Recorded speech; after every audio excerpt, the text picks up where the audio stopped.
when you talk about a green city or a city that has an environmental consciousness, but from the point of view of citizens, what are the first priorities? When you're running a city, what are the first priorities that people really want from their government in terms of a better environment to live in? Right. First of all, when I got elected in 1989, everybody thought a green city would be St. Patrick's Day, painted green. But you have to look at, okay, what's the responsibility of the city?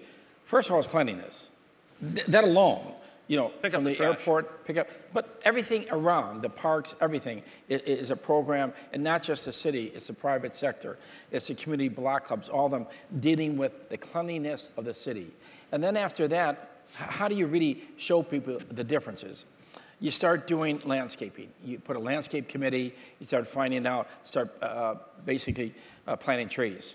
And to get the community involved, a reentry program, a program that people have not worked, and get them involved in a training program. And then you're doing social conscience, and then you're basically helping the environment. Then you had to tell them why you're planting trees. And you have to explain how important that is to the air quality. And then after that— Who's against planting trees?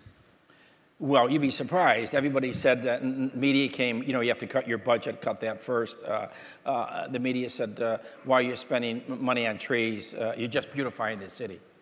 That's what they explain, but you have to explain to them how environmentally important that is. And then after that, then you have to have the city lead by example. Usually government mandates everybody else to do it and exempts themselves. So what we try to do is we said, we're going to start being a green government. And what we did is every building is certified dealing with the U.S. Building Council. We have the first platinum public building. All public buildings are basically built with the U.S. Green Building Council.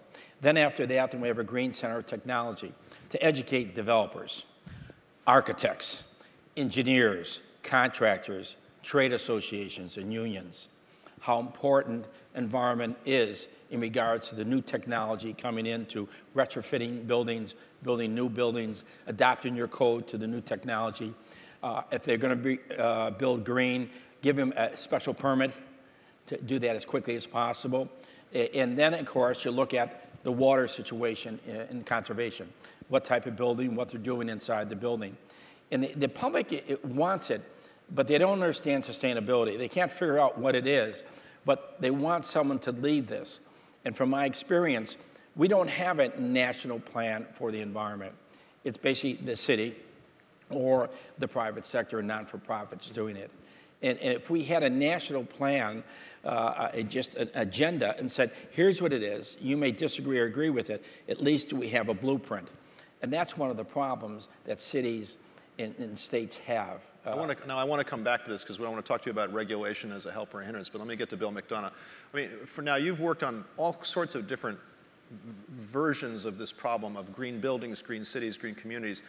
You know, what's your first priority? What is the first priority as you're thinking about how to design a green community or a green building or a green factory? When you look at that problem, what do you think of first? What has to happen first? Well, I think we need a much bigger plan, as Mayor Daley's pointed out. And so in that context, I got a call a little while ago to design a new factory in India.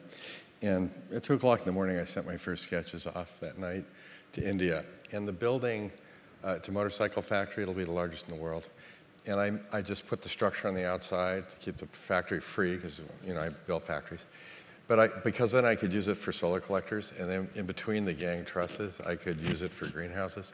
And so all of a sudden, we're designing 1 million square feet of buildings that have as many jobs on the roof as they do inside. So you have, this is another— Growing food. Growing food on the roof. On the roof, yeah. And so it's all cost effective. Since I need the structure anyway, I can make it tall and light, it's less steel, and I get the greenhouse space. Now all the people go to work, and we make oxygen in the building instead of taking air, 4 changes an hour, air changes an hour of desert, humid, dusty air. We actually have walls of plants that create the oxygen for the workers directly and save huge amounts of money. So, but what it's about is that carbon belongs in soil, not in the atmosphere. We don't have an energy problem. This whole conference is quite astonishing because we keep hearing about the energy. We don't have an energy problem. We have lots of energy. That's the point. We have a materials problem, a big one. It's carbon, a material we should know and love because it's us, in the atmosphere, where it's a toxin. You see, a material in the wrong place is a toxin. Carbon in the atmosphere is a toxin.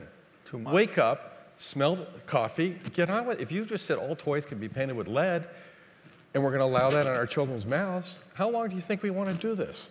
Well, what do you think we're doing to the atmosphere? So if you design and you go, wait a minute, carbon is an asset, whoosh, earthbound, go.